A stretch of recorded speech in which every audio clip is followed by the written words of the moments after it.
Hey guys, it is Azreow from the Azreow Gaming YouTube channel, or Azreow channel, which you should know because you're here watching this video.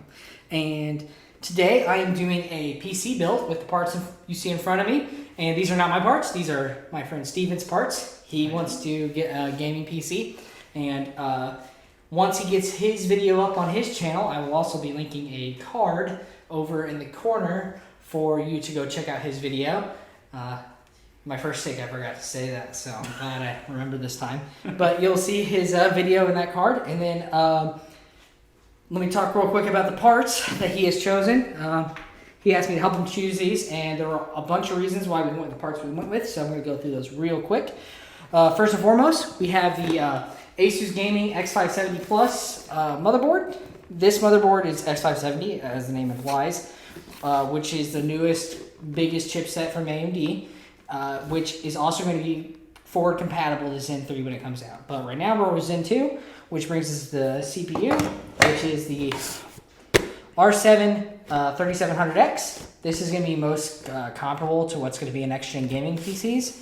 And for now, this will be really great performer for someone that's never had a gaming PC. This is absolutely going to be fantastic. It's going to blow them away.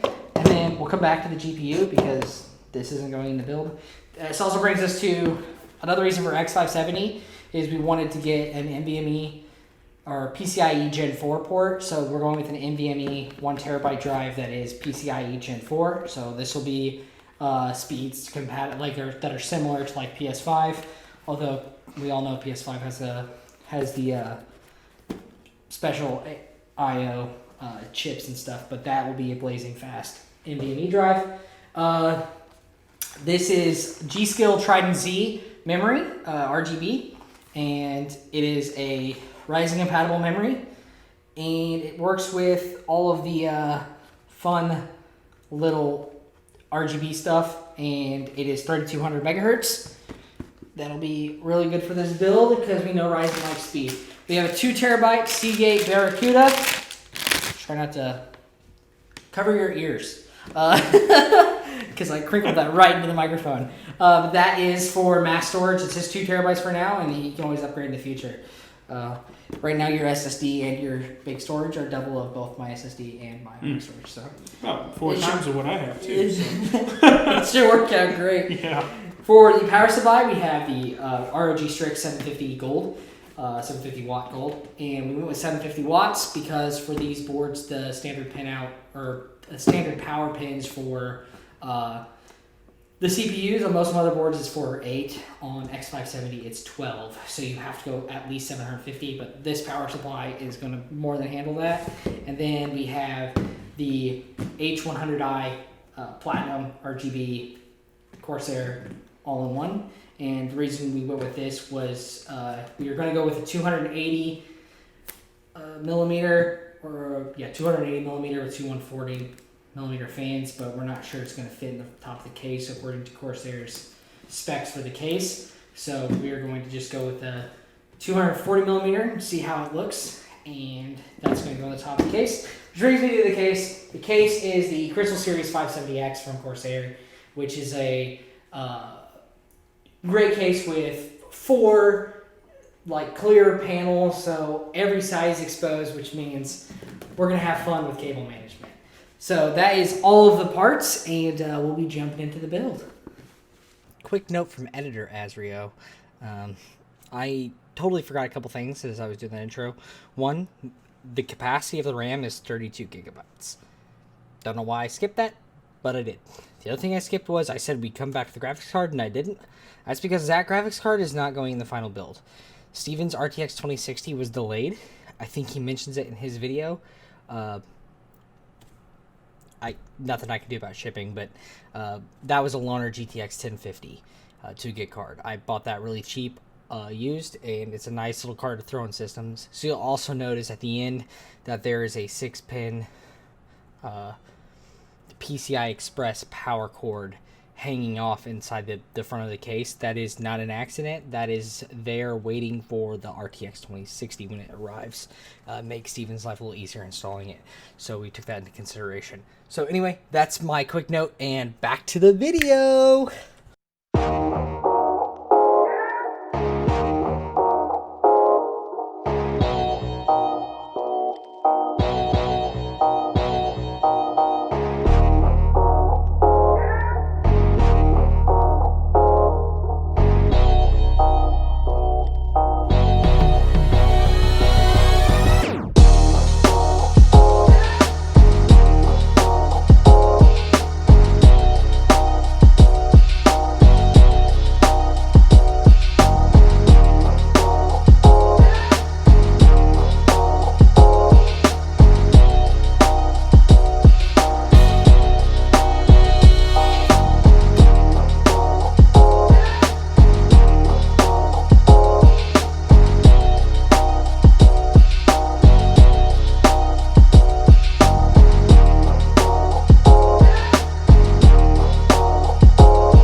Okay, let's get building.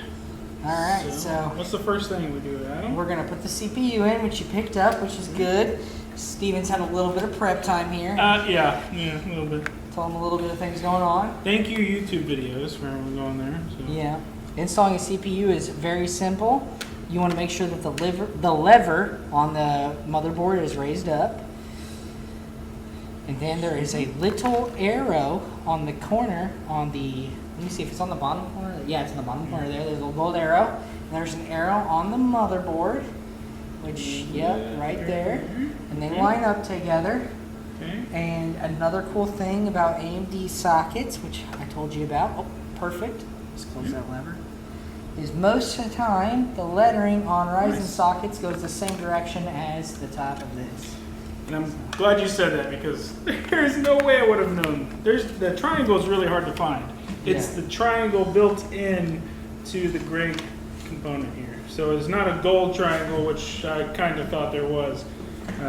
Some motherboards make it easier than others. Yes, absolutely. So the next thing we're going to do is the RAM. Okay. So in this particular case, we check the motherboard beforehand, and our light gray, or we check the motherboard instructions, and the light gray sockets are the ones that we want to put them into. So we don't want to pull a verge and stick them in sockets next to each other because then we're not running in dual channel and we are effectively bottlenecking our RAM. So yeah, I'm going to make a lot of shots at the verge. Mostly because this is my first PC build video and I guarantee you it's going better than the verge. And I'm just giving you instructions. Well, it's your first PC build ever and it's already going better. I know. The motherboard already had the first slot pulled open, so that's a good way to tell as well. So go ahead and follow. They did a great job. Thank you, ASUS, for doing that. So make sure you pull back the levers on that next socket there. Yeah. Bottom and top, bottom and top, bottom and top. No, it doesn't. It doesn't. The bottom one doesn't? No, the bottom doesn't. Okay. Some motherboards though? Nope, this one's backwards. Okay. Oh, the backwards RAM gets the best of all of us. I know. You would think that the... A little clicky poo. Push, push, push. Oh, you got her, I think. Let's see. Sounds like I heard 2 clicks, so I think we're good. We'll know if it doesn't boot. Yep. Now, the next part is the Nvme Drive. Could you grab the screws for me that are in the motherboard kit? All right. Yeah, we found them. Don't lose these guys. Okay, also we need to figure out where the PCI Express goes. It looks right there at the top. Yeah, so. Alright, so now we're installing the Nvme Drive. Put the standoff on there. That we may or may not have forgotten in another cut. We'll just do my first time at Nvme. We'll just do this one silently. Yeah. Now we're installing the screw into the standoff that should keep the Nvme Drive set in there nice and easy. Got a lot of Corsair things in this case, kind of cool. Yeah.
To the case, and next thing is IO shield, correct? Yeah. Now we want to make sure the orientation is correct. So we need to look at the edge of our motherboard. That looks to be correct. I think from the labels being up, right? Or the words being up? Yeah, usually Okay. that can sometimes work. The main thing is you just check the back of the motherboard. Okay. And in this case, we know that this is pretty common, but the audio is down here. This is an old USB, or not USB, I'm sorry, PS2 connection for like an old mechanical, or not mechanical, but an older keyboard. Okay. So this is correct. Cool. It looks like it just slid Yeah, up looks like and pushed in. Yeah, Okay. looks like it's all in there, so Cool. we're all good. Let's go ahead and head for the power supply next. Power Let's get supply. that out of our pair. So And then, to flip it up here. yep, and I don't know if we have screws for the power supply, so let's make sure we got those. And I guess then obviously we I'm want walking this right in front of the to. shot because, you know, professional and all. It's all good.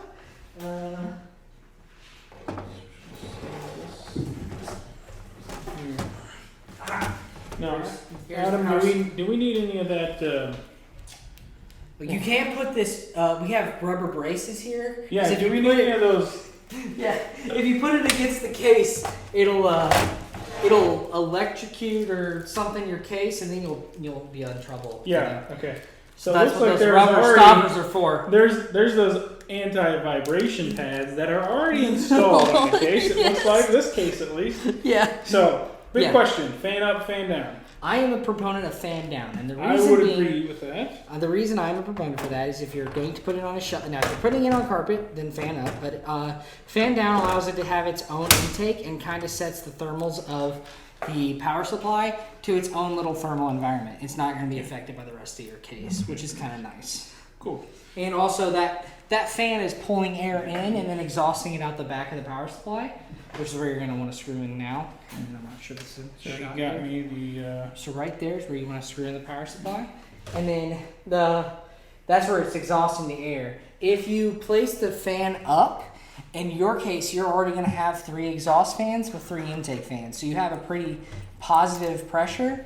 If you have another one sucking air out, you'll end up with a negative pressure, which could cause some dust buildup inside of the power supply and short it out earlier than you really want it to. So power supply fan down is usually better.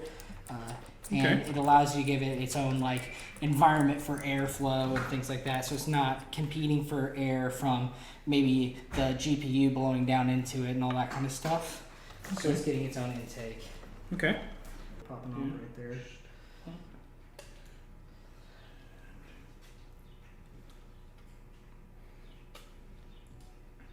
You're all lined up there. Get it in the hole. There.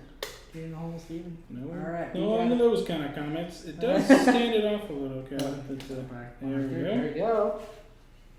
Yeah, I kind of like that. Okay. Sounds good. We'll Now see. you're gonna I just can always change it later. set that back in there. That's the thing about PCs. You can always change it later. That's true. Drop that puppy right down in there. Now, like I talked about earlier, the center one on this they have installed is a post. So So we're going here, here, here, here, and the center one there. All right. that center one should help you line up the whole guy. So make sure we get the I/O in. That's what we're going for, correct? Yep, first the I/O. Then you're gonna drop it. Drop it like it's hot, you know. Just kidding. Listen, I don't get to say half these jokes to anyone else. It's gonna be on YouTube. Okay. Come back here. Yeah. See. Apply a Like little it's in the pressure. It back looks of the like butt. it's Oh, yep, all yep. Got your lined up post there. in there too. Post. Yep. That- So we're all it good. Had a nice seat there. So. Okay. Now this is the part where you definitely would want to probably prefer a magnetic screwdriver. Are you sure you want to use your big magnetic screwdriver? You want my little one? Is that one magnetic? Do you want to make it magnetic? Sure. Let's use your little one. That's You're not gonna want too much pressure on the board anyway, so No. it's not a big deal. It should be magnetized for you. okay. So. We're gonna. I usually start with the hardest one for me, which in this case is not terribly difficult, and that would be the top left corner by the CPU. Yeah. That is the one that I find to be the most frustrating, infuriating, because if you drop it, it's hard to get the screw back.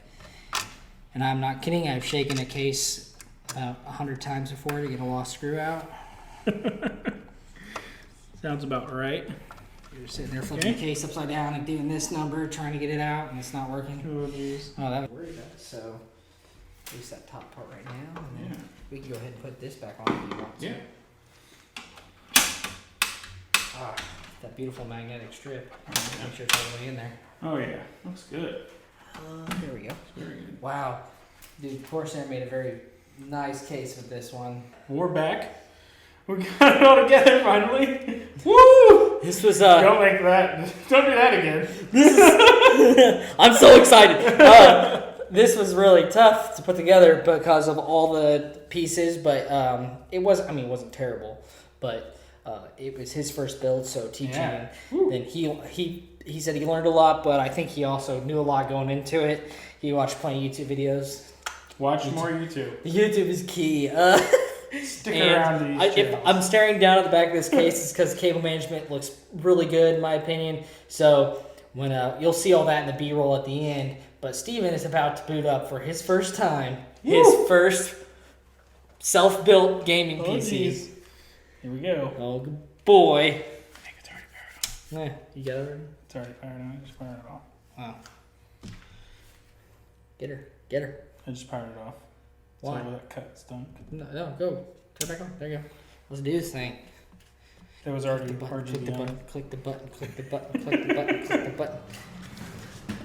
All right, let's see if it boots here. Let's see what's going on in the I front feel here. some fans running. So we have a Corsair Commander Pro in the back, so we're pretty sure that's why these 4 fans aren't lighting up yet. They will. And then, because we have four boot fans, screen. we have 6 fans in here all the way. Oh, boot screen! Okay. All right, editor Azreow back again for the outro. We did not film one together, but I do have B-roll of the finished machine. It is amazing, and I will let you guys see that here in just a moment. Just chime in real quick. Please like and subscribe. If you want to see more PC builds, please let me know. I'm going to try to do as many as I can when people ask me to build. Hopefully I can get better at the B-roll shots.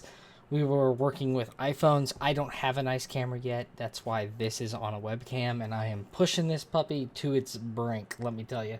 So I hope you guys enjoyed. Again, like, subscribe, comment down below. Tell me what you thought. 2 days of shooting, 2 days of editing. It has been rough, and there was some pre-planning involved, and I pushed off some other videos for this. So, hype train for the PS4 event tomorrow. As of me recording this, I am so excited to finally see the PS5. I think I said PS4 just now. It doesn't matter. I'm not gonna ramble. You guys are awesome. Thank you for all the support. We hit 100 subscribers since my last video. Thank you, thank you, thank you, thank you, thank you, thank you. I cannot appreciate the support any more than I do right now. I cannot say thank you any better than I can right now. I thank you guys so much for your support, and I will catch you guys in the next one. Enjoy this B-roll. Peace.